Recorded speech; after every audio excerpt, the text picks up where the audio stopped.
ఇవ్వడమైనా తప్పే 99 పైసలకి. వాళ్ళకి కావాలంటే కనుక ₹1,00,00,000కి అంటే ఇంకా ఇంకా ఒకటి సార్, ఇప్పుడు వీళ్ళ కాన్సెప్ట్ మెయిన్ బాబు గారు చెప్పిన సంపద సృష్టి అనేది ఒకటి ఉంది కదా, ఇంక ఇలా తక్కువకి ఇచ్చుకుంటా పోతే ఇంకా సంపద సృష్టి ఎక్కడ నడుస్తుంది? ఓకే, ఉపాధి వస్తుంది అనేది ఒక రెండో వీటి పాయింట్. సంపద కాదు కదా, అమరావతిలో సంపద సృష్టి అండి. విశాఖని ఉపాధి కేంద్రం, అంతేనా? అది సాఫ్ట్వేర్ హబ్ కింద. అంటే సాఫ్ట్వేర్ కంపెనీలు అన్ని ఇంక ఇప్పుడు విశాఖ క్యూ కొడతాయి మీకు. ఒకందుకు మంచిదే. ఇప్పుడు ఇది జరిగింది అనుకోండి, ఇన్ఫోసిస్ వాళ్ళకి ఇచ్చారు, ఈ విషయం తెలిస్తే సరే వీళ్ళు చెప్పినట్టు కొన్ని బోగస్ కంపెనీలు కూడా రావచ్చు, కానీ ప్రధాన సాఫ్ట్వేర్ కంపెనీలు రావచ్చుగా.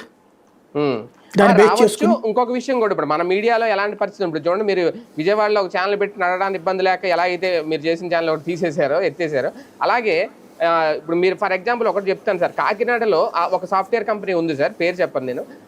అక్కడ ఎంప్లాయీస్ ఇబ్బంది అవుతుంది, కనీసం ఆ కంపెనీకి వెళ్ళడానికి రోడ్లు కూడా సరిగ్గా లేవని వాళ్ళు ఇప్పుడు ఆపేసి దాన్ని తీసుకొని వైజాగ్ వెళ్ళిపోతున్నారు. ఇవన్నీ చూసి అంటే ఇలాగా కొన్ని సాఫ్ట్వేర్ కంపెనీలు ఇప్పుడు అన్ని వైజాగ్ క్యూ కడితే వాటన్నిటికీ ఇలాగే తక్కువ ధరకు భూములు ఇస్తారా అనేది ఇవ్వని చెప్దాం, ఇవ్వకపోతే తప్పడదాం, మంచిదే కదా.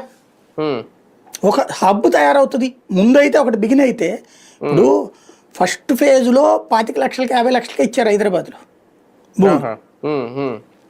ఇవాళ 100 కోట్లు 150 కోట్లకి ఇస్తున్నారు కదా, అదే బడా కంపెనీలు. అంటే ఇప్పుడు పెరిగిపోయింది. ఇప్పుడు నానక్రామ్ కూడా ఏరియాలో ఉంటాయి సార్, ఎంత రేట్ ఉంటుంది అది ఆ ఏరియా? అంటే ఇప్పుడు దాని